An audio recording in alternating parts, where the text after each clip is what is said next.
Hello everyone, welcome you all in youth academy. तो आज हम कुछ इंटरेस्टिंग एंड न्यू टॉपिक लाए हैं for UPSC environment ecology GS 3 में आएगा जो। तो आज हम all national parks in India पढ़ेंगे, not all in the same session. We will take the all national park in respective sessions. तो एक से दो क्लासेस लगेंगी इसमें to cover all the national parks in India. तो let's get started for our national park journey. तो इसमें हम नेशनल पार्क के साथ साथ हम all the important species as well as इसके IUCN रेड लिस्ट के स्टेटस भी चेक करते जाएंगे। ये अपडेटेड क्लास होगी, इसमें हम सारे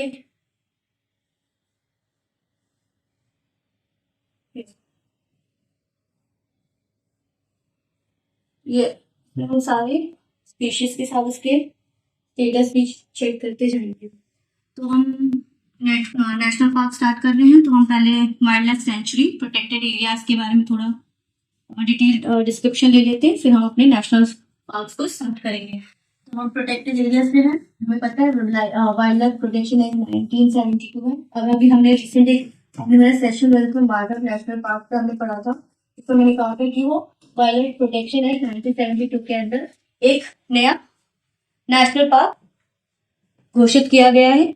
तो इसमें हम सारे जो भी 3 से 4 इसमें जितने भी इकोलॉजी से रिलेटेड, इन्वायरमेंट से रिलेटेड, करंट अफेयर में जितने भी national park, wild life sanctuaries, biosphere reserves included थे, इस सब में हमने इंक्लूड करके एक कॉम्प्रिहेंसिव क्लास स्टार्ट किया है। तो हम स्टार्ट कर लेते हैं अपनी प्रोटेक्टेड एरियाज।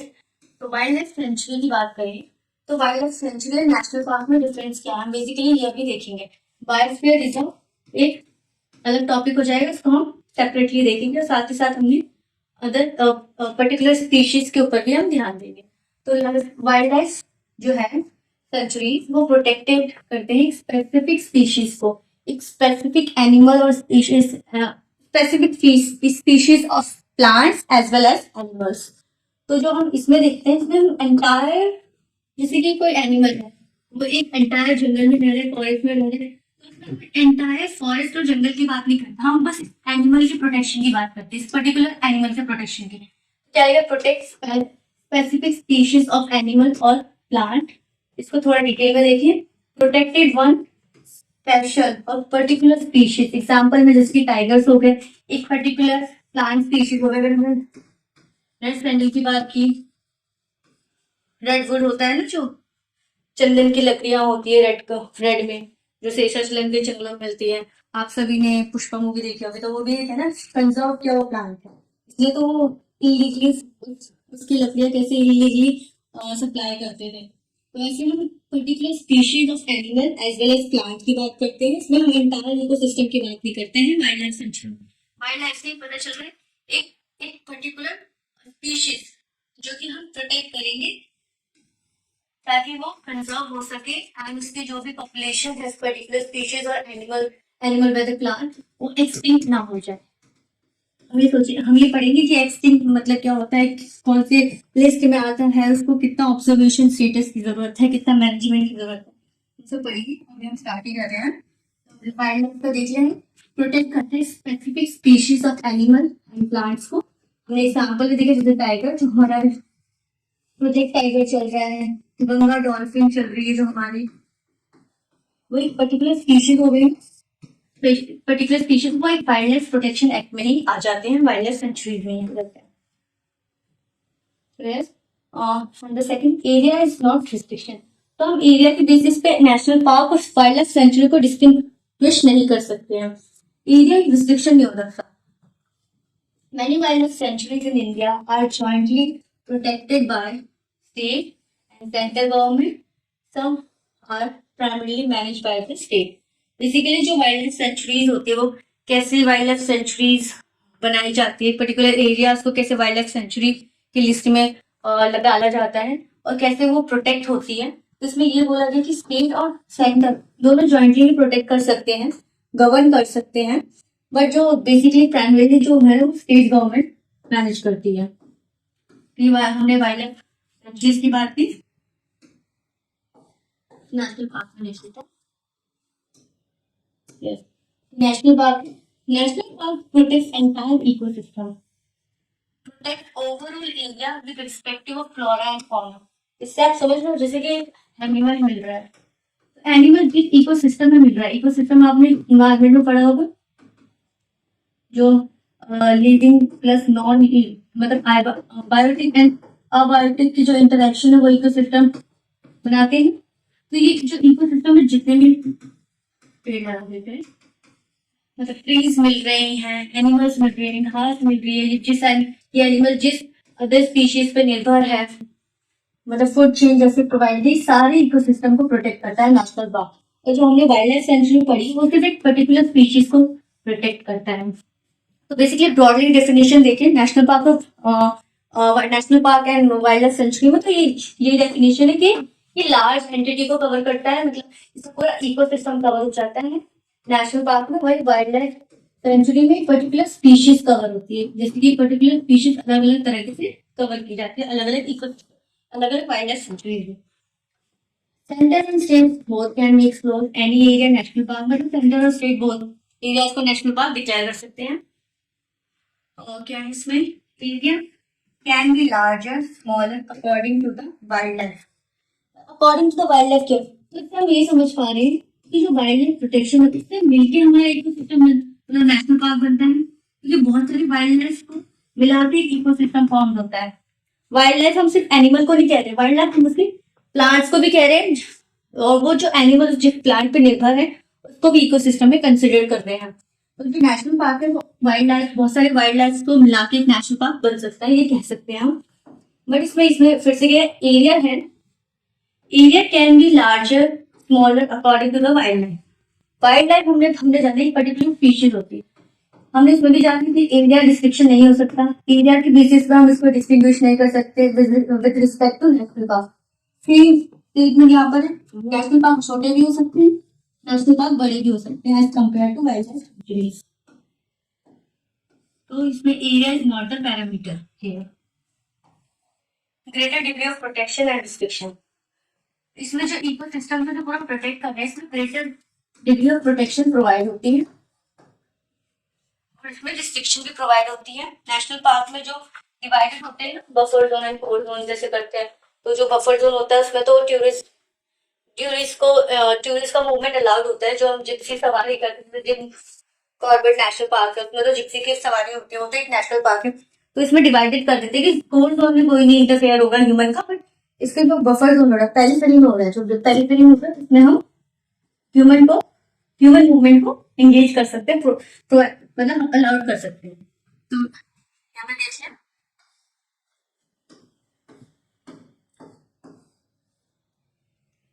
टाइगर रिजर्व की बात करें, हमने टाइगर रिजर्व का भी देखेंगे। तो 1970 में प्रोजेक्ट टाइगर बेसिकली क्यों आया था, counting and observation of tiger. The project tiger national tiger conservation authority को ऑथराइज नोडल एजेंसी है इसकी, जो कि ऑथराइज करती है अथॉरिटी नीचे ATCA। तो ये भी जो प्रोजेक्ट टाइगर ये भी स्पेसिफिक स्पीशीज है, यहाँ पे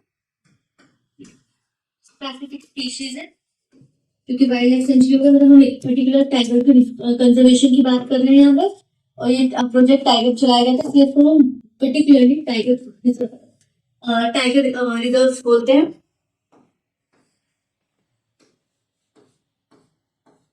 ये हमारा आ गया, तो ये वाइल्ड लाइफ सेंचुरीज हो गए हमारे, वाइल्ड रिजर्व तो हम बाद में देख लेंगे, बट नेशनल पार्क दिखता है हम देख रहे हैं उसमें देख रहे हैं। तो लेस रिस्ट्रिक्शन होती है इसमें, categories 5 type of protection provided होती है, और इसमें जो प्रिजर्वेशन एनिमल ये कैटेगरीज है ना, वाइल्ड लाइफ प्रोटेक्शन एक्ट में ये कैटेगरीज प्रोवाइडेड है। और जो इसमें था मैप प्रोग्राम का यूनेस्को के थ्रू चलाया गया था, ये कैटेगरी 1-2 में प्रोवाइड होते हैं। इससे आप मैंने इसको कहा इसमें हाई रिस्ट्रिक्शन होते हैं, तो इससे समझ में आया कैटेगरी 2 मतलब कैटेगरी 1, कैटेगरी 2, कैटेगरी 3, 4 करके, मतलब जैसे ये नीचे आ जा रहा है इसकी जो रिस्ट्रिक्शन है वो थोड़े रिड्यूस होते जा रहे हैं। हम देख सकते हैं 4 में, मतलब इसमें ज्यादा हाई रिस्ट्रिक्शन नहीं होती as compare with respect to national park. National park second category में आता है, हमारा जो वाइल्ड लाइफ सेंचुरी है वो कैटेगरी 4 में आता है, वाइल्ड प्रोटेक्शन। ठीक है, प्रिजर्व एनिमल इंसेक्ट्स बर्ड्स रहते हैं, पर्टिकुलरली एक स्पेसिफिक स्पीशीज को प्रिजर्व की बात करते हैं, इसमें flora, entire flora, fauna, landscape, historical objects, ये सब आ जाते हैं।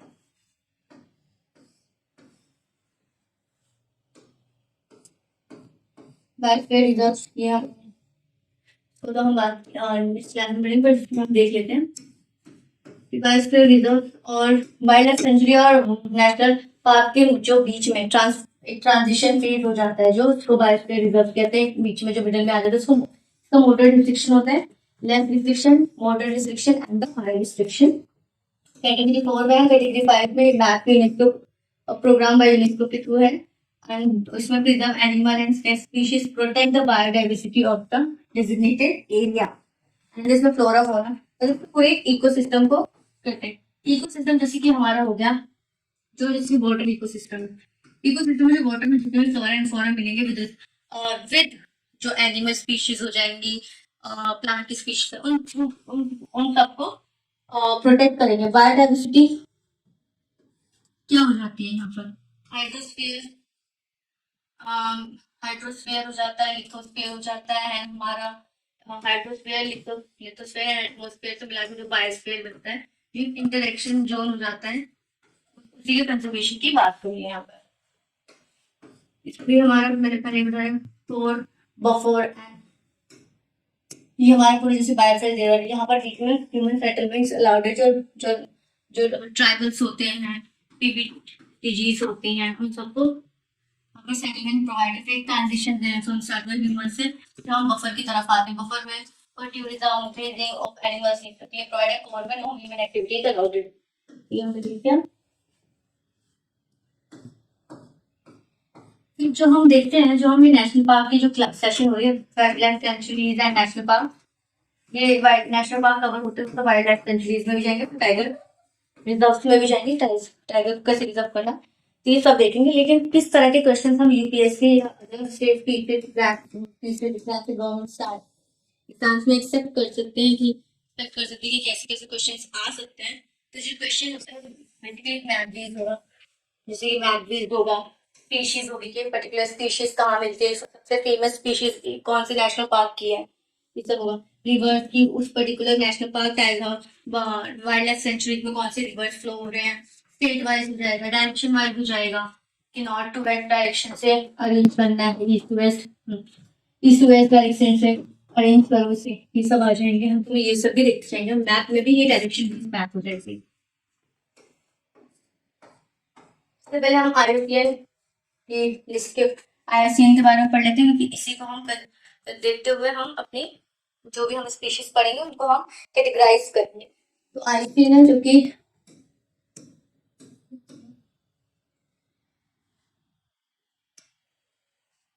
आईयूसीएन है 1948 में एस्टैब्लिश हुआ था। तो आईयूसीएन क्या होता है, वो international union for conservation of nature है। तो full form international union for conservation of nature is an organisation dedicated to assessing the conservation status of the global species की बात कर रहे हैं। प्राइमरी ऑब्जेक्टिव क्या है, to safeguard biodiversity by advocating for the sustainable utilisation of natural resources. तो जो IUCN में होता है ये स्पीशीज की बात करता है जो कि रिसोर्स है, तो जो नेचुरल रिसोर्सेज को स्टेबल फॉर्म में यूटिलाइज करना है और इसको बायोडाइवर्सिटी को सेफगार्ड करना है। तो its effects play a crucial role in promoting environment, stewardships and conservation initiative world wide.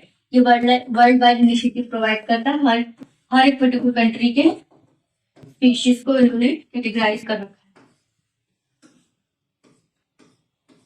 इसी में हमारा एक कैटेगरी होता है आईयूसीएन रेड लिस्ट। तो IUCN red list categorise species at high risk, जो ये हाई रिस्क पे होते हैं कैटेगरीज, इनको कैटेगराइज करता है।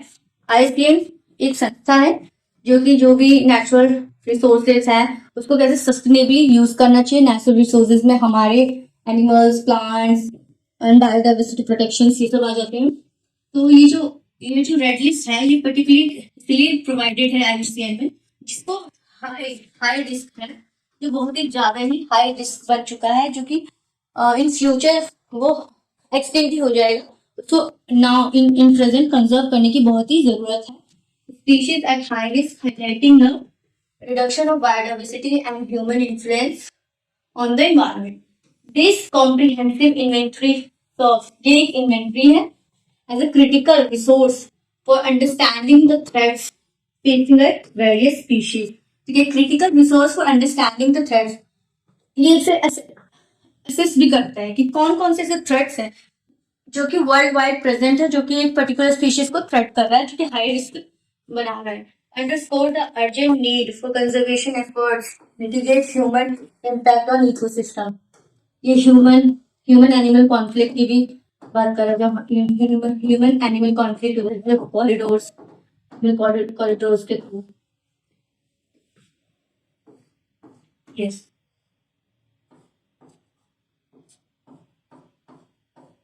तो ये है हमारा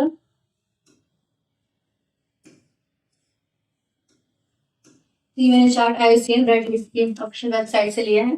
तो कैसे इंक्रीजिंग रिस्क, जब हम इस डायरेक्शन में जा रहे हैं तो रिस्क बहुत बढ़ता जा रहा है, जिसको बहुत ही कंजर्वेशन की एसएससी की और मैनेजमेंट की बहुत जरूरत है। तो ये जो ऑल स्पीशीज है इवैल्यूएटेड है, adequate data and threatening categories को प्रोवाइडेड है। नॉट इवैल्यूएटेड तो समझ रहे हैं जिसका कोई हमें ऑल स्पीशीज का है जो कोई डाटा नहीं है, डाटा डेफिशिएंट है, ये सब समझ में आ रहा है।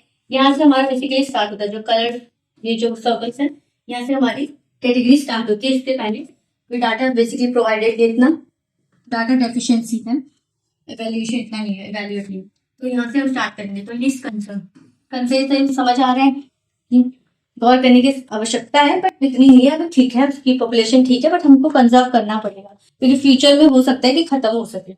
प्रोबेबिलिटी हम पर लगाई जा रही है। लीस्ट कंसर्न ठीक है, हो सकता है खत्म। Near threatened, least concern near threatened में अंतर क्या है? ठीक है, वो खत्म होने की मतलब चांसेस है कि खत्म हो सकते हैं फ्यूचर में, मतलब फ्यूचर के थोड़े लॉन्ग टर्म में देख रहे हैं ये। और ये थ्रेटेंड में क्या हो रहा है, मतलब इस एनिमल्स का पोचिंग बहुत हो रहा है, ये सब सकता है कि इस एनिमल को मारा बहुत जा रहा है ड्रास्टिकली। तो हो सकता है कि ये फ्यूचर में खत्म हो जाए। वनरेबल, जो कि वो खत्म होने की कगार में, endangered, critically endangered, and then extinct in the wild and extinct in the wild मतलब क्या है, एक पर्टिकुलर इकोसिस्टम में वो एक्सटिंक्ट हो चुका है, और मतलब जो एक किसी भी जगह मिल ही नहीं रहा, एक पर्टिकुलर इंडिया में नहीं मिल रहा और वर्ल्ड वाइड नहीं मिल रहा। ये तो एक्सटिंक्ट की डिग्री सबसे रिस्की कैटेगरी है। रिस्की क्या है, खत्म ही हो चुकी है। यहाँ से हम जाते तो रिस्क बढ़ता जाता है। तो हमें बस ये याद रखना है, लीस्ट कंसर्न आता है, नियर थ्रेटन आता है। इसमें कंफ्यूजन आती है कि नियर थ्रेटन पहले या लीस्ट कंसर्न पहले। तो हम पहले नियर थ्रेटन देखेंगे, जो ठीक है, इतनी रिस्क नहीं है अभी। फिर इस तरफ आएगा नियर थ्रेटन हो जाएगा, तो इसकी तरफ आएगा वनरेबल हो जाएगा, then endanger, and then critically endanger, and then extinct, and then entirely extinct. तो हमारी कैटेगरीज है IUCN रेड लिस्ट की। हम इसी के हिसाब से अपने स्पीशीज जो पढ़ेंगे particular national park of India के, तो कैसे डिवाइड करते हैं। तो आई होप इतना आपको समझ में आ गया हो, नहीं बहुत ही हो गया। तो हम नेक्स्ट क्लास में अपने नेशनल पार्क स्टार्ट करेंगे। आज हमने national park wild life sanctuaries में डिफरेंस देख लिया, साथ ही साथ हमने IUCN कंजर्वेशन के भी मेथड्स देख लिए एंड IUCN की अथॉरिटी के बारे में भी जान लिया। साथ ही साथ हमने इसके रेड लिस्ट के भी देख लिया। अब नेक्स्ट क्लास से हम नेशनल पार्क स्टार्ट करेंगे अपना formally. So thank you and stay tuned for further national park classes. Thank you everyone.